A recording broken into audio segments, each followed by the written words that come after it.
Assalamualaikum warahmatullahi wabarakatuh. Assalamualaikum warahmatullahi wabarakatuh. Perkenalkan, kami dari kelompok 5A akan mempresentasikan materi mengenai program kontrol doping. Sebelumnya, perkenalkan, nama saya Via Fitriani, NIM 6211418051, dan rekan saya Puput Febrianto, NIM 6211418050. Sebelum memasuki materi mengenai program kontrol doping, di sini kami akan menjelaskan apa itu pengertian doping. Sebenarnya pengertiannya ini tidak jauh berbeda dari apa yang telah disampaikan oleh di presentasi teman-teman di minggu yang lalu. Nah, kami mengambil pengertian menurut dari IOC yang akan dijelaskan oleh rekan saya, Puput. Silakan, Mas Puput. Ya, apa itu pengertian doping? Menurut IOC, Komite Olimpiade Internasional pada tahun 1990, doping adalah upaya meningkatkan prestasi dengan menggunakan zat atau metode yang dilarang dalam olahraga dan tidak terkait dengan indikasi media.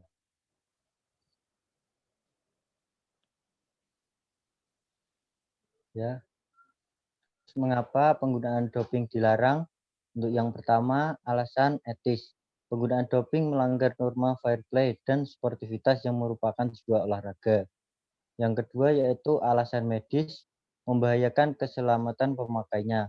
Atlet akan mengalami habituation atau kebiasaan dan addiction, ketagihan, serta drugs abuse, ketergantungan obat dapat membahayakan jiwa. Seperti kasus yang pernah terjadi kurun waktu tahun 1967, yaitu kematian atlet balap sepeda, sepak bola, dan tinju setelah mengkonsumsi obat-obatan doping. Ya, sebelum olahragawan atau atlet melakukan tes doping, yaitu ada prosedur atau langkah-langkahnya. Yang pertama yaitu melewati pintu masuknya, ada lambangnya doping control station. Kemudian setelah masuk, olahragawan ke reception untuk mengisi biodata diri.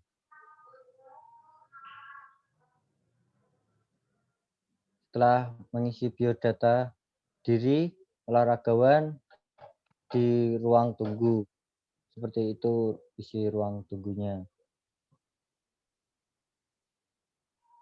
Selanjutnya, apabila sudah selesainya olahragawan tersebut, melakukan mengambil urinnya di toilet yang telah disediakan.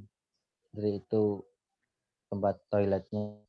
Setelah itu di ruang pengecekan doping. Di ruang pengecekan doping itu ada meja untuk kontrol doping dan alat-alatnya. Selanjutnya yaitu refraktometer, yaitu untuk mengetahui kadar doping yang terdapat pada olahragawan tersebut. Ya, ini botol A dan B untuk wadah urin olahragawan.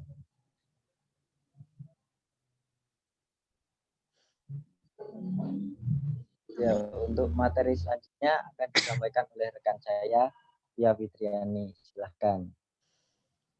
Baik, terima kasih kepada rekan Puput yang telah memaparkan materinya. Kemudian saya akan meneruskan mengenai prosedur pemeriksaan doping. Yang pertama, olahragawan terpilih diberitahu tentang pengujian doping oleh petugas.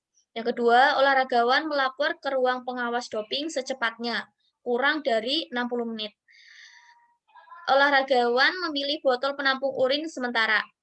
Olahragawan mengumpulkan sampel urin minimal 90 ml disaksikan oleh petugas. Olahragawan memilih paket botol penampung urin permanen.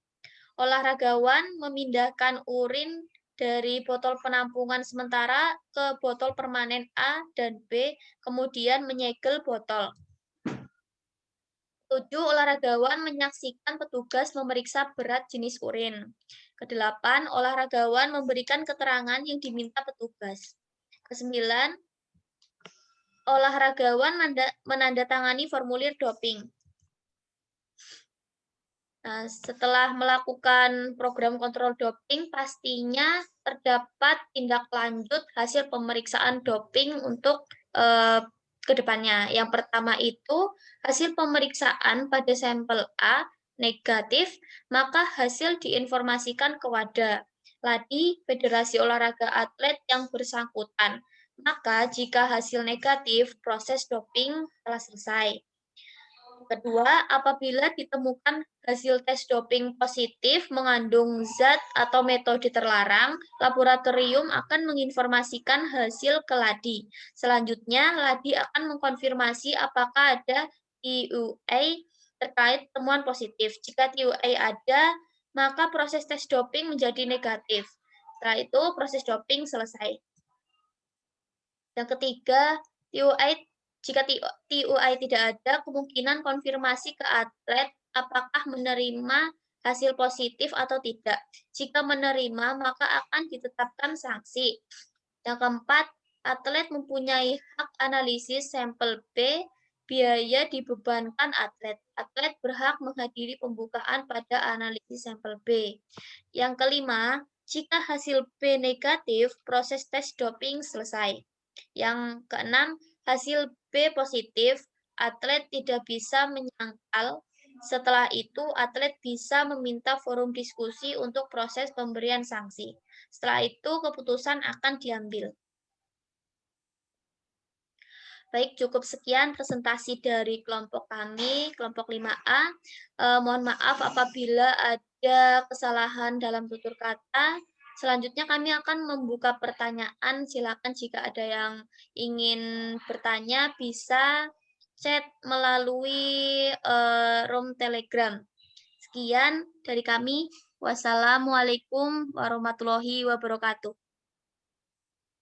Waalaikumsalam warahmatullahi wabarakatuh.